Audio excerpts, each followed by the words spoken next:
Today on Pearl Daily, we're going to talk about the modern woman life cycle. So as you guys know, we've talked about this life cycle on my show before. So the first is modern women will go to a high-priced institution and get a degree that nobody cares about and put themselves in a bunch of debt to burden themselves the rest of their life.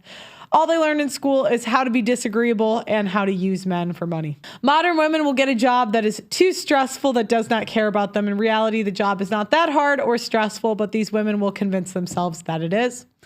For example, the thirst-trapping girl thinking she's a real journalist and famous because of her talent and nothing to do with her looks. There's an example. Modern women feel entitled to a certain lifestyle when they begin their careers and will buy houses and cars they can't afford, spend all their money on travel while ignoring their student loan debt. Women will wake up around the ages of 33 and 37, rush to have kids and find a husband or both. Modern women hit their late 30s, early 40s, try to get pregnant by a loser or go through IVF. Modern women will start on antidepressants and become alcoholics. Modern women will buy a dog or a cat and die alone. Okay. All right. Starting at the first step is going to college. So women have set out to prove that they don't need a man and they don't want a relationship. They certainly do not want marriage. We are in social infrastructures and entire industries in place to perpetuate the strong, independent woman life cycle. Recent studies show that 40% of women say that having a romantic partner was not important, compared to 20% of men, and 60% of divorced women said that having a romantic partner was unimportant to them, compared to 30% of men. An article outlining all of the stats of men wanting relationships more than women. As a person who interviews adult film stars on the regular, I'm used to hookup culture. I mean, it's kind of what I report on. It's been my life. And for the longest time, most men told me that they were not into a potential romantic relationship with me. Around the time I was married, I had several men who were ready to settle down with me. They had made their desires known to me, and honestly, I was not feeling it with most of them. The only one I really wanted was my husband. After having been led on by guys claiming they wanted marriage as often as I was, I honestly believe that men don't want love. In fact, a lot of comments I get on my Medium and the remarks I read on Reddit kind of reinforce that belief. However, I can't deny numbers, and it seems like the numbers suggest that men really do want to have relationships after all. How do I know? Well, I did research on singles in America, among other studies. Since the pandemic, men have started to prioritize finding a relationship. According to Match.com's research, 42% of all men are looking for a relationship when they go online. This is far higher than the number of women, 29% who are looking for the same.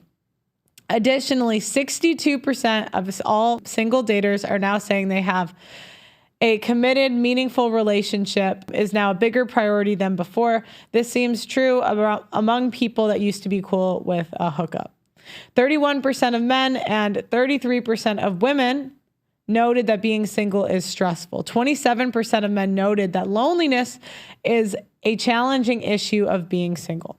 So, there's this idea that women want relationships more than men. But the challenge I have is, if that were true, then why don't women get into relationships when they're young? And it's interesting because I've been getting stats from people. And if you want to if you want to send me your stats of how many women you've slept with and how many wanted relationships with you, you guys would be amazed at how many guys told me they slept with like 50 women and maybe 7 wanted to be in a relationship with them. I've gotten it the other way around. Like, one guy said he slept with 36 women and 6 wanted to be in a relationship with him. And I'm going to do a show going over all the numbers I've gotten, but I don't think women want to be in relationships as much as people believe. Now, the saddest part about this recent phenomenon is that most women will want a relationship or marriage sooner or later. The previous stated social infrastructure keeps women from focusing on a relationship until sometimes I read things and then I disagree a little bit. I don't think women actually want relationships ever. I think they say they want it. The same way, okay, you guys, have you ever met a fat person that says they want to lose weight, but they won't do any of the things that any of the things required to lose weight, that's women. So by the time women get around to getting into a relationship, I don't think it's because they want one. It's because they have to have one, because they're usually past the wall, have a bad attitude, bad habits from trauma, or another man's children before she decides to settle down. How many examples have we seen on social media, in the news in the last 5 to 7 years? Let's face it. Men are more honest about everything than women. They are far more likely to be realistic when it comes to being asked about what they want in life. And they are far more realistic about the prospects of marriage and children, and don't feel ashamed. They don't feel ashamed to want wife, kids, and a family. Now, it does go against the sisterhood to say that you want any of those things. Because if a modern woman does claim she wants to be married and have children, you know, you get shunned by a lot of women in your social circle, especially in many cities. And the thing is, single women, they live a rock star lifestyle. I mean, single women today live a lifestyle that's super, like, celebrities lived 10, 20 years ago. I mean, they're on boats, yachts, getting attention from like the best top, like the kings of society. You know, I think it's so simple. Women don't want to be in relationships because it's more fun to be worshiped or do the fun job or like all of that kind of stuff. Even some traditional conservative women will shame a woman if she wants to serve her husband and family. You know what else they shame? Large age gaps. So where does that leave modern women? There will be many women that miss their chance to find a husband. The strong, independent woman train is a one-way trip, and there's no going back. This is not the case for men. A man can get married and have kids in his 30s, 40s, and 50s, and there's going to be a lot of women that wake up, look around, and realize there's no opportunities. The party is over, and they're going to die alone. Thing I will never understand is a woman that's sad because she doesn't have a man in her life. Yeah, a partnership's great, yes, but I'm telling you, your female friendships will give you more emotionally than any man can. You yourself can give yourself more than any man can. Instead of being the victim and being like, oh, nobody spoils me, I don't have a boyfriend, start thinking like you're your own boyfriend. Could you guys hear it? Can you hear it? Be like, what would I do if I was my own girlfriend? I would spoil her, take her out to meals. I would get her a manicure. I would take her on a trip. I would take her out to the movies. You're going to become your dream partner. And I'm telling you, your life will completely transform after that. Focus inward, focus on yourself, spoil yourself, and you will never feel like anything is lacking in your life. Okay, let me know if that audio is working. Okay. We're going to watch a couple TikToks on this. And then I'm going to attempt to do a call-in. Ladies, men's primary focus is not relationships. They are biologically selfish. And they can come in the comments here and deny it until they're blue in the face. But this is the facts. And the quicker you realize this as a woman, the happier you will be in this life. Once you realize that a man does not give an F about you, you will be happier as a woman. When you start to think this way, you will naturally prioritize yourself. Oh shit, that's Circana. I did not realize that was her. And Circana, you got to stop with these filters. I didn't recognize you. I seriously did not recognize her. That is something that as women we should have done many years ago. We should have done centuries ago. And I don't just mean being out here for survival. No. I mean really decentering men and centering ourselves. Men's primary focus is not relationships.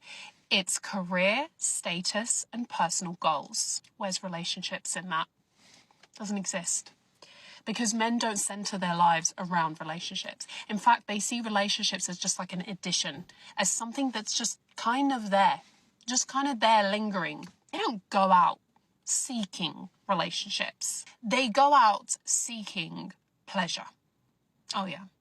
And we're gonna trigger some men today because they're not gonna like that. Oh no, we care about love. No, you don't. No, you don't. And the younger you realize this as a girl as well, by the way, the happier you will be. Because ladies, men do not give an F about you, and they never will. Because they are not wired to care about you. They are wired to feel fulfillment through doing things like providing and protecting. They get a hit of dopamine from doing those things. So when they take care of you and they do these manly things that they are supposed to do, that are their duties, they get a hit of dopamine, the happy hormones. They feel good. That's it. That's as far as it goes with a man. He's never going to feel anything else for you. He's not going to feel that undenying love that you've been taught in the fairy tales, that we've been taught as young girls growing up, that, you know, there's Prince Charming. There was nothing charming about Prince Charming. And all the princesses, they were silenced. They had to sacrifice things in order to be princesses. They were controlled. They were watched. The fairy tales really aren't fairy tales. And the quicker you realize this, the happier you will be in life. And you will stop putting your life on pause and wasting all your good years. When men don't care about you, they don't care about you. They don't. They've showed you consistently, time after time, that they don't care about you. They don't care about women. Men only respect other men. When has a man ever really valued your opinion? Okay, that part's true. I don't know how you guys are watching me, but in general, yeah, they do not care. They do not care what women have to say. I'll wait. When has a man ever valued your opinion? Oh, but Is my voice too loud now? I might need to turn it down. I'm going to keep playing it, though. If his friend said the same thing to him that you said to him, he would take his friend's advice. He would listen to his friend. He would value his friend's view above yours. But yet you still want to sit here and be like, oh, no, like my man like really cares about me and he really listens to me and he really, you know, like listens to what I've got to say and he cares about what I have to say. Does he? Does he? Or is he just doing it because he feels like he has to and he wants a happy life? Ladies, wake up and smell the coffee. Men do not give an F about you and they never will. And I'm saying that not to be horrible and not to be mean. And I have been targeted on here. I get hateful DMs by these triggered men. But you know what? I don't care. I continue to post this content and I continue to send out this message because this is a safe space for women to finally find their voice and find their power. Yeah, you know, it's interesting because Circana, she was almost half right there when she's talking about how men value what other men have to say and they don't. Men aren't as interested in women as they are in other things, but we really wouldn't exist without them, so I can't really say they don't care. In general, good men are steady and consistent and predictable. It's why as women we think you're boring. As women in general, we like chaos and drama and disruption of routine. That's what makes us feel alive and engaged in life because we want to do what we want to do. Structure holds us accountable and we don't want accountability. So we want to do what we want to do when we want to do it and thrive on that instability because again, it makes us feel engaged and alive. Ergo, why we are attracted to bad boys because they're chaotic and we think that's exciting and it adds drama and passion to our lives.